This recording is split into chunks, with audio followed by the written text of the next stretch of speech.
నమస్తే. ఇన్నాళ్ళు నన్ను సపోర్ట్ చేస్తూ, ఎంకరేజ్ చేస్తూ మీ ప్రేమని నాకు అందిస్తున్న ప్రతి ఒక్కరికి కృతజ్ఞతలు. అలాగే ఈ వీడియో కూడా ఖచ్చితంగా మీకు ఉపయోగపడుతుంది. లైక్, షేర్ అండ్ సబ్స్క్రైబ్ చేసి మీ సపోర్ట్‌ని నాకు అందించండి. అలాగే ఈ వీడియో పట్ల మీకున్న అభిప్రాయాన్ని కామెంట్ సెక్షన్‌లో కామెంట్ చేసి తెలియజేయండి. ఇప్పుడు వీడియోని చూద్దాం. జీవితంలో రకరకాల సమస్యలతో బాధపడుతున్నారా? ముఖ్యంగా ఆర్థిక సమస్యలతో సతమతమవుతున్నారా? ఎన్నో పరిహారాలు చేసి అలసిపోయారా? మంచి మార్గం దొరకాలని కోరుకుంటున్నారా? అయితే రండి, విశ్వాన్ని ఎలా అడగాలో తెలుసుకుందాం. లా ఆఫ్ అట్రాక్షన్ క్లాసెస్ మీకోసం మన ఛానల్లో. వివరాల కొరకు సంప్రదించండి. నమస్తే, వెల్కమ్ టు అవర్ ఛానల్. నేను పద్మిని. ప్రస్తుతం పాటు ప్రముఖ ఆధ్యాత్మికవేత్త, astrologer, life coach, Bala Tripura Sundari ఉపాసకురాలు శ్రీమతి సుధా గారు మనతో పాటు ఉన్నారు. మాట్లాడదాం. నమస్కారం అండి. నమస్కారం పద్మిని. బాగున్నారా సుధా గారు? ఫైన్, మీరు ఎలా ఉన్నారు? నేను బాగున్నాను. సుధా గారు, లక్ష్మీ యోగం మాకు కలగాలి అని కోరుకోని వాళ్ళు ఎవరైనా ఉన్నారంటే వాళ్ళు ఏ అవధూతలో అయి ఉంటారు. అంతే అంతే కదా. అది కూడా Lakshmi. Spirituality is also Lakshmi. బాబోయ్, అన్ని లక్ష్ములే. లెవెల్ లక్ష్మి అది. కానీ అవధూతలు మన వీడియోలు ఎందుకు చూస్తారు? మనకు కావాల్సింది సామాన్యులు. లక్ష్మీ యోగం కావాలి. రకరకాల ఈతి బాధలతో బాధపడుతున్నాము. మాది ఫలానా నక్షత్రం, లేకపోతే మాది ఫలానా రాశి, మా ఫలానా లగ్నం, మాకెందుకండి, మా జీవితాలు ఇంతేనా, మాకు లక్ష్మీ యోగం అనేది ఉండదా అని అడుగుతుంటే భలే కష్టం అనిపిస్తుంది. ఎవరికైనా ఉంటుంది. అవును, ఉంటుంది తప్పక. ఎలా తెలుసుకోవాలి? ఒకవేళ ఏదైనా బ్లాకేజ్ ఉంటే దాన్ని ఎట్లా క్లియర్ చేసుకోవాలి? తప్పక నాకు ఒక్కసారి వివరిస్తారా? తప్పక మాట్లాడదాం. లక్ష్మీ యోగాలు అనేది నువ్వు అన్నట్టు కొద్ది గొప్ప అందరి జాతకాల్లోనూ ఉంటుంది. ఫస్ట్ థింగ్ అదే. ఎందుకంటే అందరు సంపాదించుకుంటున్నారు ఈ కాలంలో. అదేంటంటే ఎత్తు తగ్గులు, ఎంత ఉంది ఎంత లేదు పర్సంటేజ్ అనుకుందాము, ఎంత మోతాదులో ఉంది అనుకుంటాం. అంటే ఏంటంటే ఎంత బలంగా ఉంది అనుకోవడం అనేది చూసుకోవాలి.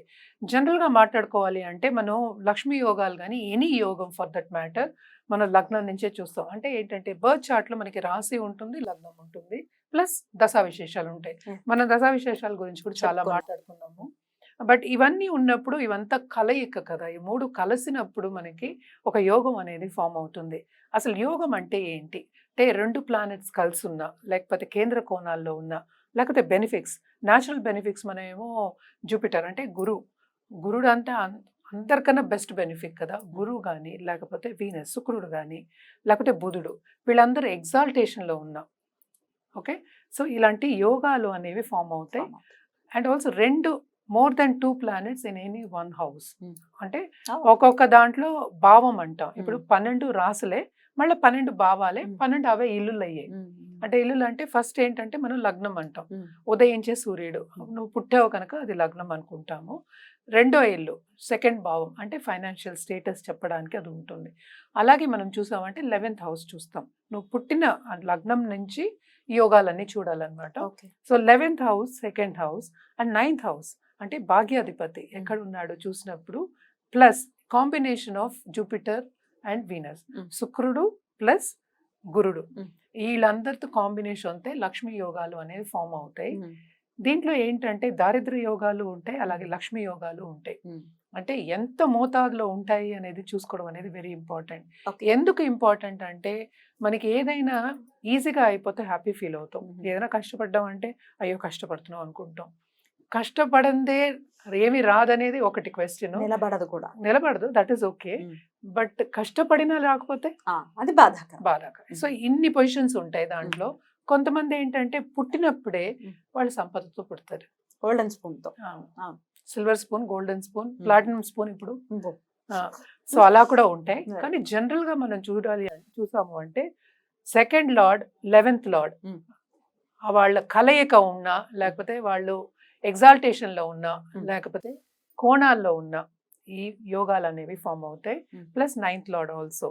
సో ఒక్కొక్క లగ్నానికి ఒక్కొక్క లార్డ్స్ అంటే లార్డ్షిప్స్ అనేవి డిఫరెంట్ అయిపోతాయి కనుక తప్పక ఒక్కొక్క లగ్నానికి మనం మాట్లాడుకోవచ్చు. మరి ద్వాదశ రాశుల గురించి, రాశి కానీ లగ్నం కానీ ఏది ఎలా ఉంటుంది అనేది ఒకసారి వివరంగా తెలియచేయండి. ఇప్పుడు మేషరాశి గురించి కానీ, లేకపోతే మేష లగ్నం గురించి కానీ మీరు చెప్తున్నప్పుడు, ఒకవేళ వాళ్ళకి ఇలా లక్ష్మీ యోగం ఫామ్ అవుతుంది, ఒకవేళ ఫామ్ కాకపోతే ఎట్లాంటి పరిహారాలు చేసుకోవచ్చు? పరిహారం మాట్లాడుకుందాం, వివరంగా మనం మాట్లాడుకుందాం. మరి మొదలు పెడతారా? మరి కుంభరాశికి లేదా కుంభ లగ్నానికి లక్ష్మీ యోగాన్ని ఇచ్చేటటువంటి గ్రహాలు ఏంటి?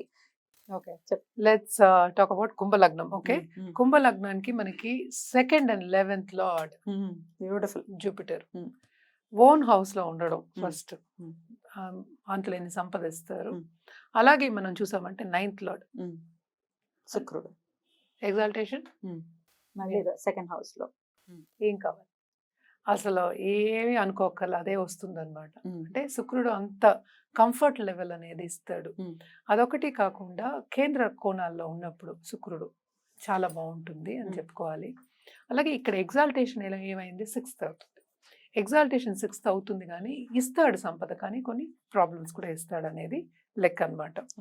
ఎందుకంటే ఇది ఉపచయ హౌస్ కూడా. ఉపచయ హౌస్ అంటే యాజ్ యూ గ్రో ఓల్డర్ అది కూడా గ్రో అవుతుంది అని చెప్పాలన్నమాట.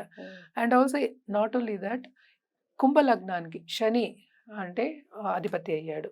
ఆయన సెకండ్ హౌస్లో ఉండడం కూడా అంతులేని సంపద ఇచ్చే ఛాన్సెస్ ఉంటాయి అన్నమాట. అలాగే 9th లార్డ్ ఎగ్జాల్టేషన్ ఇందాక చెప్పినట్టు శుక్రుడు చాలా చాలా బాగుంటుంది. అలాగే 2nd and 11th లార్డ్ మనకి ఏంటి జూపిటర్ అయ్యాడు. జూపిటర్ ఓన్ హౌస్లో ఉండడం ఎప్పటికైనా 11th హౌస్లో ఉండడం అనేది ఏంటంటే మనకి లాభం అనేది ఏం పని చేసినా కూడా లాభం అనేది ఈజీగా పొందుతారు. ఏంటంటే ఈజీగా పనులు చేసేస్తారు, అనుకున్నది చేసేస్తూ ఉంటారు అనమాట. So that is also very good position. Own house ఒకటి, శని being in second house, and also 9th lord exalted or 9th లోనే శుక్రుడు ఉండడం అనేది కూడా it will give very good results. ఇంకోటి ఏంటంటే మనకి మెర్కురీ కూడా place a role in this. ఎందుకంటే 5th లార్డ్ అయ్యాడు, 5th to 5th మళ్ళీ 9th అనమాట.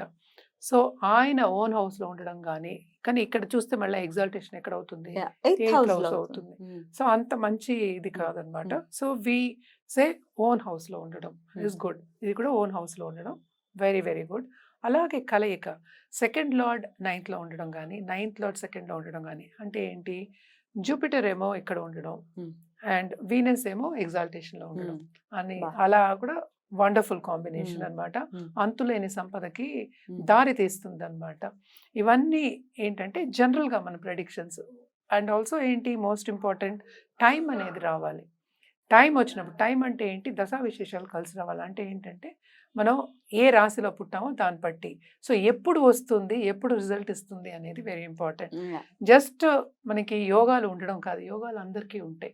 సో కొంతమందికి పుట్టినప్పుడే అది వెళ్ళిపోతాయి, పుట్టక ముందే పుట్టక మున్పు కూడా అసలు రావు మళ్ళీ అది అసలు.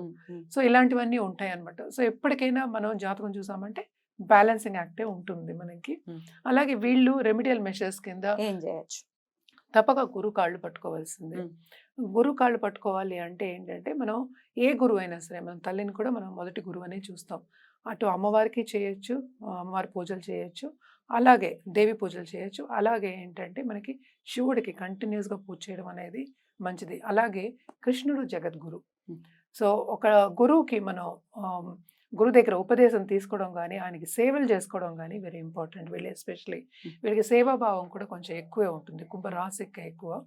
సో అవన్నీ చేసుకుంటే ఇంకా బాగుంటుంది, వీళ్ళకి సంపద అనేది ఇంక్రీజ్ అవడానికి ఛాన్సెస్ ఉంటాయి అన్నమాట. బ్యూటిఫుల్ అండి, చాలా అద్భుతంగా వివరించారు. డెఫినెట్ గా ఒక అదృష్ట జాతకులే అవుతారు ఒకవేళ మీరు చెప్పినటువంటి ఈ కాంబినేషన్స్ లో కనుక ఈ గ్రహాలు ఉంటే. లేని పక్షంలో దత్తాత్రేయులు వారు ఉన్నారు, డెఫినెట్ గా వారి అనుగ్రహంతో వీరు లక్ష్మీ యోగాన్ని ఖచ్చితంగా పరిపూర్ణంగా పొందాలని మనస్ఫూర్తిగా కోరుకుంటూ, ఇక నెక్స్ట్ ఎపిసోడ్ లో లాస్ట్ అండ్ ఫైనల్ గా మీన లగ్నం లేదా మీన రాశి గురించి మాట్లాడుకుందాం. థ్యాంక్ యూ అండి, నమస్తే.